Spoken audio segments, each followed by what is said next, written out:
لکه طبیب چې په بیمار پوهیږي ملګرو دغسې معیار پوهیږي او دنیا پرست کوي د دنیا کاروبار او عاشق د عشق په کاروبار پوهیږي ملګرو دغسې معیار پوهیږي. مهرباني. او بیمار پرسی بدی کوي هغه خلک چې په پوښتنه د بیمار پوهیږي او ملګرو دغسې معیار پوهیږي. مهرباني. او نمرود خبر څه دی چې مینه سوي خلیل د عشق په نور او نار پوهیږي ملګرو دغسې معیار پوهیږي. مهرباني. او اخري انتره دی چې نور زمان پټ ساتلی راز د مینې څنګه به خلک د نوخار پوهیږي او ملګرو دغسې معیار پوهیږي. ډېر ښه نور زمان بهوش صاحب ډېر ښه. السلام علیکم ګرانو کتونکو، نیکې هیلې احترامات مې واخلئ. ستاسو ورور آینه د کلتون نه نن یو وارې بیا د نور زمان بهوش صاحب سره په خطاب کوټو کې استوګنه کې موجود دی ورسره. چونکې ما وی چې یاره ولې نه زم د نور زمان بهوش صاحب په حواله باندې یو کلام تاسو ته وړاندې کړم او بیا به دوه درې خبرې کو او ورسره به نور زمان بهوش صاحب خپل کلامونه تاسو ته هم وړاندې کوي. وایي پوښتنې له جانان نه راځي څه ورسره وکم د خوږ زړګي درمان نه راځي څه ورسره وکم څه وخت او څه جنون او څه وحشت کړو تار په تار خپل لاس ته مې ګریوان نه راځي څه ورسره وکم او دا ځان له چې ناست یو او د ځان په ویر اخته یو افکار د باچا خان نه راځي څه ورسره وکم. بیا وایي یو کټ دی خراب شوی لږ شان باڼ به ترېنه اخلم خو په لاره نور زمان نه راځي څه ورسره وکم. ګرانو کتونکو، نور زمان بهوش صاحب راله په لاس نه راتله، نه په لار کې راځي نه په پوښتنه باندې راځي. خو نن ما وی چې یاره نور زمان بهوش صاحب پسې زه د هغوی کلي ته رالمه او ما وی چې ولې نه کتونکو د هغوی کلامونه ډېر زیات خوښ کړي نو ما یې دا شانته وقتاً پوښتن به تاسو سره د دې کلامونه هم شریکو. خو د ټولو نه مخکې زه د هغه بدمخې پښتون ته دا خبره کوم کوم چې بدمخې پښتون دی او په نور زمان بهوش صاحب باندې ډېر غلط کمنټس کړو نو د هغوی د خولې وینا به زه تاسو سره شریکوم. نور زمان بهوش صاحب مونږ چې تاسو په تیر ځل باندې کم کلام وړاندې کړو کتونکو خو واقع چې ډېر زیات خوښ کړو خو یو بدمخې پښتون به که دا خبره کوله چې یاره نور زمان بهوش صاحب په سترګو نابینا دی نو دی بوڼ څنګه ګرځي بوڼ څنګه خرڅي بچو له پالنه څنګه کوي او دی د ده ګرځېدنه څنګه ده. داسې کار دی ګوله ستاسو خبره سمه ده او د هر سړي جواب ته زه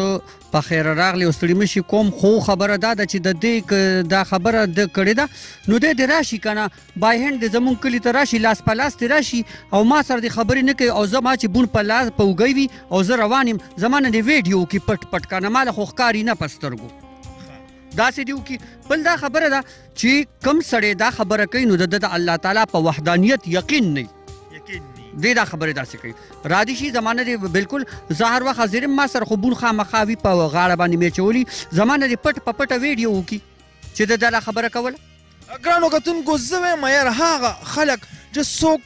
چا سره ملاتړ نه شي کولی نو خبرې پسې ولې کوئ نو نور زمان بهوش صاحب هم تاسو پرې نه ښوده دا په سترګو نابینا دی معذوره دی دی ګرځي کور په کور بوڼ خرڅي بچو له خېټه پالي او دا یو داسې ستر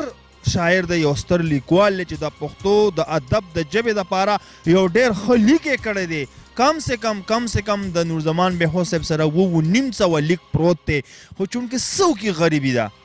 که داسې څوکي او نامتو ځوان وي چې یاره د نور زمان بهوش صاحب سره مینه لري نو نور زمان بهوش صاحب به تاسو ته خپل نمبر په خپله باندې وړاندې کړي او ورسره زما نمبر هم تاسو ته راځي د واتساپ د تاسو ما سره هم کانټیکټ کولی شئ او د نور زمان بهوز صاحب د خولې وینا به تاسو ته پخپله وي خپل نمبر به سره شریک کي که څوک زما هغه ټوله میډیا ته هم خواست دی چې راشئ نور زمان بهوز صاحب د سکرین ته رامخې ته کې زه راغلی پړومبي ځل ما رامخې ته کړی دی تاسو هم راشئ دی رامخې ته کې چې دی د خپلو بچو دپاره خېټه پالنه وکړي او ورسره سره د ده چې کوم مقصد او غرض دی چې هغه تاسو سره شریک کي نور زمان بهوز صاحب تاسو خپل نمبر د دوی سره شریک کړئ زمونږ نمبر د 0300 او شپږ څلوېښت شپږ پنځوس او اووه څلوېښت او څلور سوه او دولس ګرانو کتونکو تاسو نمبر په خپله باندې واورېدو نو نور زمان بهوز صاحب دغه نمبر دی تاسو سره تړون کولی شئ او که څوک هم داسې چې د دوی نور زمان بهوز صاحب ډېر زیات لیک کړی دی موږ وایو چې یاره دوی یو کتاب چاپ کړي نور زمان بهوز صاحب تاسو زموږ کتونکو سره نور څه میسج ورکول غواړئ بیا به دوی ته یو کلام وړاندې کړو زه د ګرانو اورېدونکو او کتونکو ته د هغوی ډېره شکریه ادا کوم چې زما کلام یا زما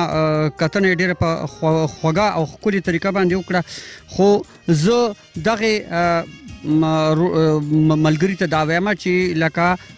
داسې خبرې کول چې انسان عزت نفس ته پې نقصان رسي په دې الله پاک هم خفه کېږي او لوی عظیم او ګناه کبیره ده نو آینده زه د ده دا هیله کوم چې که ده کې څه لږ ډېر عقل او شعور وي نو را دي شي زما زما د دې ټلیفون په وساطت هر څه ما نه دې پټه ویډیو وکړي چې د ده د حقیقت ښکاره شي ډېره مننه نور زمان بهوز صاحب د ګرانو کتونکو تنده به سیوا کوونه تاسو ښایسته کلام دوی سره نور هم شریک تاسو ته دغه کومه یو څو درې څلور شعرونه یو غزل دی اوکې جی بالکل بېشکه ارشاد چې مې یار په څنګ کې نه وي اختر څه کمه چې مې یار په څنګ کې نه وي چې ما صاحب اختر څه کمه او چې د غیرو په رضا شو دلبر څه کمه مهرباني چې مې یار په څنګ کې نه وي اختر څه کمه او چې د غیرو په رضا شو دلبر څه کمه او چې مانځه ته ورته نه ځمه په کال کې په کال کې نو د محراب تشه درې او منبر څه کمه مهرباني دلته یو شعر زما په حواله هم دی وایي چې کتنه پې د حق کولی نه شمه د حق کولی نه شمه نو نابینا په سترګو خیمه نظر څه کمه ډېر ښه جي ډېر ښه دا د هغې بدمخې پښتون دپاره دا خبره کې جي او چې پې سر د غاصبانو قلم نشي د غاصبانو قلم نشي نو که په لاس کې مې هزار وي خنجر څه کمه مهرباني او چې خوشبو چې محفل په خوشبو معطر نشي په خوشبو معطر نشي نور زمان وایي داسې مشک او عنبر څه کمه ډېر ښه جي ډېر ښه نور زمان بهوز صاحب خو واقعي ډېر ښایسته شاعري کوي او ښایسته کلامونه وړاندې کوي جي تاسو نور هم د دوی سره څه شریک جي کوم ورسره هغه یو غزل دی زما د ځان په حواله دی خو بس څه داسې دغه شوي چې د هغې په باره کې ما باید دغه کوو چې وایي چاله به وکړمه اظهار د مینې ملګرو بیل شو رانه یار د مینې او په نصیحت کله صبریږي د چا په نصیحت چې ما صاحب کله صبریږي د چا او چې ورلاهو شي په ناتار د مینې او د زمانې نمرودان څه پیژني نمرودان څه پیژني یو د طاقت کې نور او نار د مینې مهرباني او لکه زما به څه ویلې وې ګرځي جي